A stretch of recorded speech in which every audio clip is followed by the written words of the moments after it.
Hello everyone. आज जो है हम नया टॉपिक और बहुत ही इम्पोर्टेंट टॉपिक है जो कि प्रीलिम्स के हिसाब से उस पर चर्चा करने वाले हैं। छोटा सा वीडियो बनेगा, इसको ज़रूर पूरा देखेंगे और इससे जो है डेफिनेटली एक दो प्रश्न आपको परीक्षा में देखने को मिलेंगे। जैसा कि हिस्ट्री रहा है, जब भी निर्वाचन या इलेक्शन होते हैं उसके बाद जो पीएससी होती है उसमें से निर्वाचन संबंधी जो है विभिन्न प्रश्न आते हैं। तो आप ये टॉपिक को बिल्कुल ना छोड़ें, इसे ज़रूर देख कर जाएँ। तो आज जो है हम छत्तीसगढ़ में जो मंत्रिमंडल गठन हुआ है, कितने मंत्री हैं, कौन कौन है और कौन सा विभाग मिला है, इन पर जो है एक चर्चा करेंगे और आप कोशिश करेंगे कि उन्हें याद कर लिया जाए। डायरेक्ट क्वेश्चन आता है या तो मंत्री के नाम दे दिए रहेंगे, किस विधानसभा क्षेत्र से ये आते हैं ऐसा पूछा जाता है। कई बार मंत्री के नाम दे दिए जाते हैं और उनके साथ जो है किस विभाग के मंत्री हैं ऐसा पूछा जाता है। तो ये ऐसे क्वेश्चन जरूर बनते हैं, तो इन्हें आप जरूर से करके जाएं, बिल्कुल ना छोड़ें। तो चलिए चालू करते हैं आज। तो सबसे पहले जो है टॉपिक शुरू करने से पहले हम इसमें थोड़ी सी चर्चा कर लेंगे कि मंत्रिमंडल का जो है संवैधानिक एंगल क्या है, क्योंकि ये टॉपिक वैसा है अगर इसमें अगर हम संवैधानिक एंगल भी पढ़ लें तो ज्यादा अच्छा है। तो सबसे पहले आप जो ध्यान रखने वाली चीज है, आर्टिकल 163 या अनुच्छेद 163 और अनुच्छेद 164, ये बिल्कुल ध्यान रखना है। अनुच्छेद 163 बोलता है कि एक काउंसिल ऑफ मिनिस्टर होगा या एक क्या होगा, मंत्री परिषद होगा। ध्यान रखेंगे, मंत्री परिषद होगा और इसका एक हेड होगा कौन, तो वो होगा सीएम। और काउंसिल ऑफ मिनिस्टर्स की एडवाइस पर ही जो या उनकी सिफारिश पर ही जो है आपके गवर्नर कार्य करेंगे। तो ये चीज आपको ध्यान रखनी है, या राज्यपाल कार्य करते हैं। तो राज्यपाल मंत्री परिषद की सिफारिश पर, उनकी राय पर ही जो है कार्य करते हैं। ये मेंशन मिलता है हमको किसमें, अनुच्छेद 163 में। Council of minister will be headed by a chief minister and governor will perform his duties on the advice of the council of ministers, है ना। तो council of minister aid and advice करेंगे किसे, राज्यपाल को। तो राज्यपाल हमारे कौन है, माननीय राज्यपाल विश्वभूषण हरिचंदन जी हैं। तो बिल्कुल ध्यान रखेंगे ये, ठीक।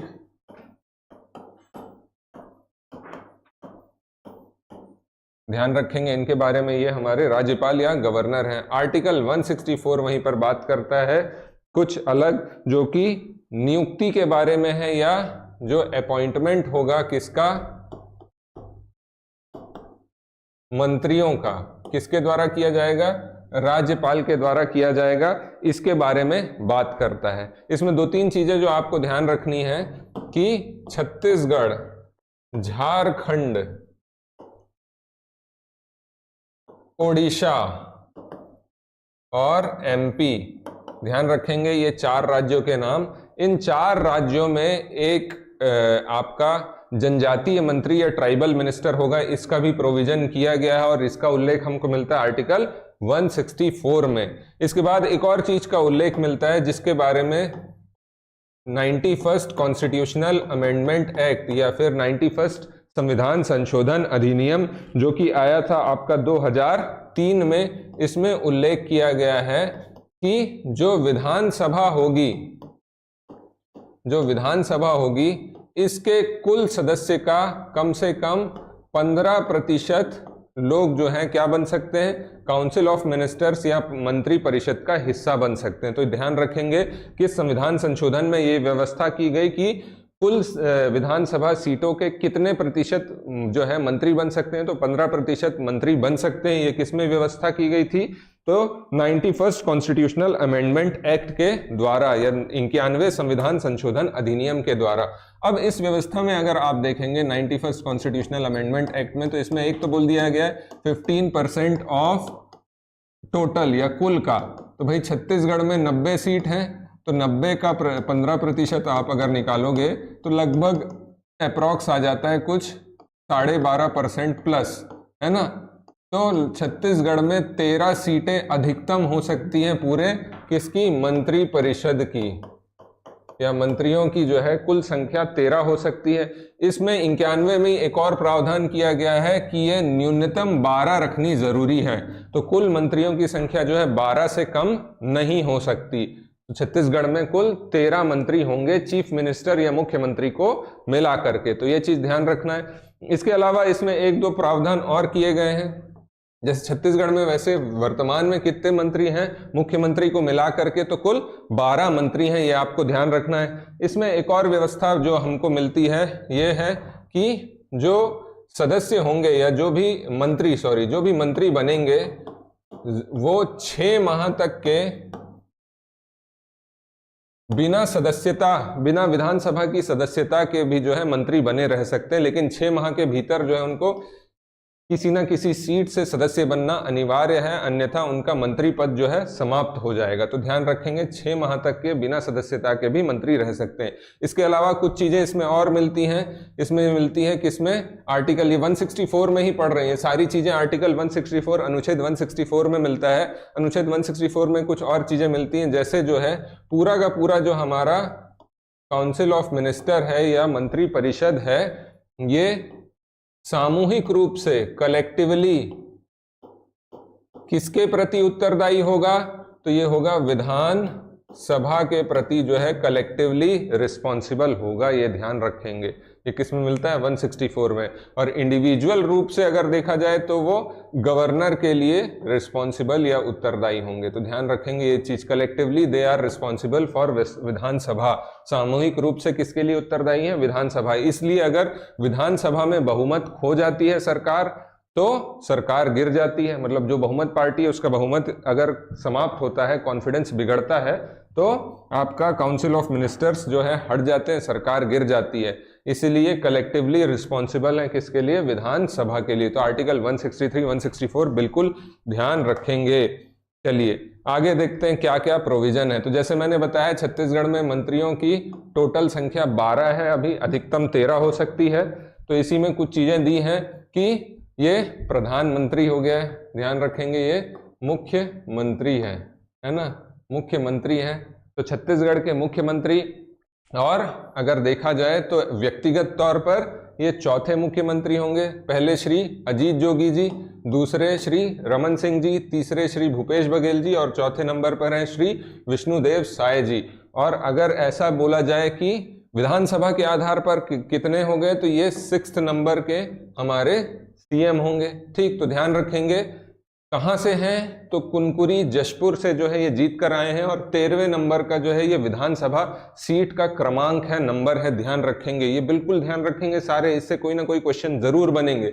इनके विभाग देखेंगे, सीएम है तो इनके पास सामान्य प्रशासन या जनरल एडमिनिस्ट्रेशन होगा, खनिज विभाग उनके पास है, ऊर्जा विभाग उनके पास है, जनसंपर्क, वाणिज्य कर या आबकारी विभाग भी किनके पास है, सीएम के पास है। इसके अलावा परिवहन और अन्य विभाग जो किसी मंत्री को आवंटित ना हो। तो सिंपल है, जिनके पहला, दूसरा, तीसरा, चौथा, पांचवा और छठवा, तो ये प्रमुख विभाग किसके पास है, मुख्यमंत्री के पास। सामान्य जनरल एडमिनिस्ट्रेशन, खनिज साधन, मिनरल्स रिसोर्सेस, एनर्जी और जनसंपर्क, पब्लिक रिलेशन, वाणिज्य कर या फिर एक्साइज और परिवहन या ट्रांसपोर्ट, ये विभाग किनके पास है, तो मुख्यमंत्री के पास है। इस समय छत्तीसगढ़ में 2 मुख्यमंत्री और नियुक्त किए गए हैं। तो दूसरे उप मुख्यमंत्री जो हैं वो है श्री अरुण साव जी। 2 उप मुख्यमंत्री, माफ कीजिएगा, 2 उप मुख्यमंत्री नियुक्त किए गए हैं। तो अरुण साव जी जो कि भाजपा से अध्यक्ष भी थे यहाँ पर, लोरमी मुंगेली से जो है ये 26वें क्रमांक की सीट है, यहाँ से जीत कर आए हैं। और इन्हें जो मिला है लोक निर्माण, पब्लिक वर्क डिपार्टमेंट, लोक स्वास्थ्य, पब्लिक हेल्थ डिपार्टमेंट, विधि या फिर लॉ, विधायी कार्य एवं नगरीय प्रशासन, अर्बन एडमिनिस्ट्रेशन। तो ये सारे विभाग किनके पास हैं, अरुण साव जी के पास हैं। तो ये बिल्कुल ध्यान रखेंगे, 1, 2, 3, 4 और ये 5 विभाग इनके पास है, और ये 6वां हो गया। ठीक है, आगे आते हैं। दूसरे उप मुख्यमंत्री हमको मिलते हैं श्री विजय शर्मा जी, कवर्धा से हैं, ये 72 नंबर की सीट है। और इन्होंने जो है पूर्व में जो मंत्री थे माफ कीजिएगा, पूर्व में जो मंत्री थे वहां से मोहम्मद अकबर जी उनको परास्त करके आए हैं। 72 क्रमांक का इनका सीट है, कवर्धा से जीत कर आए हैं। और इनके विभाग अगर देखेंगे, होम डिपार्टमेंट, गृह एवं जेल प्रमुख विभाग होता है। तो गृह मंत्री कौन है अगर पूछ लिया जाए कभी, तो श्री विजय शर्मा जी हैं। इनके अलावा इनके पास कौन सा है, पंचायत एवं ग्रामीण विकास विभाग है। फिर तकनीकी शिक्षा, टेक्निकल एजुकेशन, रोजगार, विज्ञान एवं प्रौद्योगिकी, टेक्नोलॉजी, ये भी इन्हीं के पास हैं। तो ये प्रमुख डिपार्टमेंट है, जॉब वॉब से संबंधित जितने डिपार्टमेंट है किनके पास हैं, उप मुख्यमंत्री के पास है। कैबिनेट मंत्री अगर देखें, श्री बृजमोहन अग्रवाल जी एक और हैं। तो ध्यान रखेंगे रायपुर दक्षिण से जीत कर आए हैं, पूर्व में भी ये मंत्री रह चुके हैं। 51वें नंबर का जो है ये क्रमांक है विधानसभा का। स्कूली शिक्षा, उच्च शिक्षा, संसदीय कार्य, तो ध्यान रखेंगे संसदीय कार्य मंत्री भी हैं इनके पहले जो श्री रविंद्र चौबे जी थे। तो ध्यान रखेंगे धार्मिक न्यास एवं धर्मस्व और टूरिज्म, तो ये सारे जो है पर्यटन, ये सारे विभाग इनके पास हैं। आप इसे जॉट डाउन कर लीजिए, या मैं पीपीटी जो है हमारे व्हाट्सएप ग्रुप में, सॉरी माफ कीजिएगा, जो हमारा टेलीग्राम ग्रुप है उसमें शेयर कर दूंगा। ये जरूर से आप देखिए, इसे याद करके जाएंगे। ठीक, आगे देखते हैं। फिर श्री राम विचार नेताम जी हैं, प्रोटेम स्पीकर भी रहे थे ये। तो ध्यान रखेंगे रामानुजगंज बलरामपुर से जो है 7वें क्रमांक की सीट है, यहाँ सर जो है चुनकर आए हैं। आदिम जाति विकास, जैसे मैंने बताया था आपको, एक ट्राइबल मिनिस्टर होगा। फिर अनुसूचित जाति विकास, पिछड़ा वर्ग, अल्पसंख्यक विकास, कृषि विभाग भी इन्हीं के पास है, कृषि एवं किसान कल्याण विभाग। तो ये सारे जो है आप एक साथ याद कर लेंगे। और एक एक्स्ट्रा विभाग जो है उनके पास कौन सा है, कृषि का है। इसके अलावा अगला देखते हैं, नवागढ़ बेमेतरा से 70वें क्रमांक की सीट है, श्री दयाल दास बघेल जी। इनके पास क्या है, तो खाद्य, फूड, नागरिक आपूर्ति, कंज्यूमर और उपभोक्ता संरक्षण, कंज्यूमर प्रोटेक्शन, ये सारे जो हैं किनके पास हैं, श्री दयाल दास बघेल जी के पास। 3 प्रमुख डिपार्टमेंट हैं, आसानी से याद हो जाएंगे। आगे देखते हैं, श्री केदार कश्यप जी नारायणपुर से जीत कर आए हैं और 84 क्रमांक की इनकी सीट है। वन एवं जलवायु, बस्तर में वन ज्यादा है तो ऐसे याद रख लीजिएगा, ये इनके पास है। जलवायु परिवर्तन, जल संसाधन, कौशल विकास, सहकारिता, तो पर्यावरण से संबंधित जो है इनके पास है। आगे देखते हैं हम, कैबिनेट मंत्री एक और हैं, श्री लखनलाल देवांगन जी, कोरबा से जीत कर आए हैं, 20 क्रमांक की सीट है। और ये वाणिज्य एवं उद्योग डिपार्टमेंट है इनके पास। तो ध्यान रखेंगे लखन लाल देवांगन जी वहां कोरबा में भी एग्जिस्टिंग मिनिस्टर को हरा कर आए हैं। आगे देखते हैं, श्याम बिहारी जायसवाल जी, ये कहां से हैं, तो मनेंद्रगढ़ एमसीबी, 2nd नंबर की इनकी सीट है। इनके पास क्या क्या है, लोक स्वास्थ्य एवं परिवार कल्याण, चिकित्सा शिक्षा, मेडिकल एजुकेशन और 20 सूत्रीय कार्यक्रम या 20 पॉइंट्स प्रोग्राम, ये डिपार्टमेंट जो है इनके पास है। अगला देखते हैं, श्री ओपी चौधरी जी, पूर्व में जो है आईएएस अधिकारी थे, कलेक्टर रह चुके हैं, राजनीति में आए हैं, रायगढ़ से जीत कर आए हैं और 16वें क्रमांक की जो इनकी सीट है। इनके पास प्रमुख विभाग हैं जैसे कि वित्त, फाइनेंस, वाणिज्य कर, इसके अलावा आवास एवं पर्यावरण भी इन्हीं के पास है, और योजना, आर्थिक एवं सांख्यिकी, टेक्निकल विभाग इनके पास है। तो बिल्कुल ध्यान रखेंगे ये सारे विभाग। आगे देखते हैं, और तो लास्ट में हमको 2 और जो दिख रहे हैं, श्री लक्ष्मी रजवाड़े जी, ये कहाँ से हैं, तो भटगांव सूरजपुर, 5वें नंबर की इनकी सीट है। क्रमांक अगर देखा जाए, महिला एवं बाल विकास तथा समाज कल्याण विभाग इनके पास है, तो ये आसानी से याद हो जाएगा इनका भी। लास्ट है श्री टंकराम वर्मा जी, ये बलौदा बाजार से आए हैं, भाटापारा बलौदा बाजार जिला में है, और इनके पास खेल कूद, युवा कल्याण, राजस्व तथा आपदा प्रबंधन जैसे विभाग हैं। तो रेवेन्यू डिपार्टमेंट जो है इन्हीं के पास है। तो बिल्कुल ध्यान रखेंगे श्री टंकराम वर्मा जी। तो कुल मिला के 12 सीटें हैं छत्तीसगढ़ में, और 12 सीटों से किस क्रमांक से हैं, कौन सी सीट से जीत कर आए हैं, कौन से विभाग हैं, इससे डेफिनेटली प्रश्न बनते हैं और डेफिनेटली प्रश्न बनने वाले हैं। तो आपको जो है ये बिल्कुल ध्यान रखना है और इस टॉपिक को छोड़ेंगे नहीं, वीडियो जरूर देखेंगे। अगर पीपीटी चाहिए होगी तो मैं पीपीटी शेयर कर दूंगा, कमेंट करके बताएंगे। इसके अलावा और जो एग्जाम पॉइंट ऑफ व्यू से छोटे टॉपिक लेकिन परीक्षा में आने की जिसकी प्रोबेबिलिटी बहुत ज़्यादा है, ऐसे वीडियोस लेकर हम आने वाले हैं। तो इसे देखिए और अपनी तैयारी और मजबूत करिए। प्रीलिम्स 11 तारीख को है। ऑल दी वेरी बेस्ट और लगे रहिए, रिजल्ट लाइए। Thank you very much.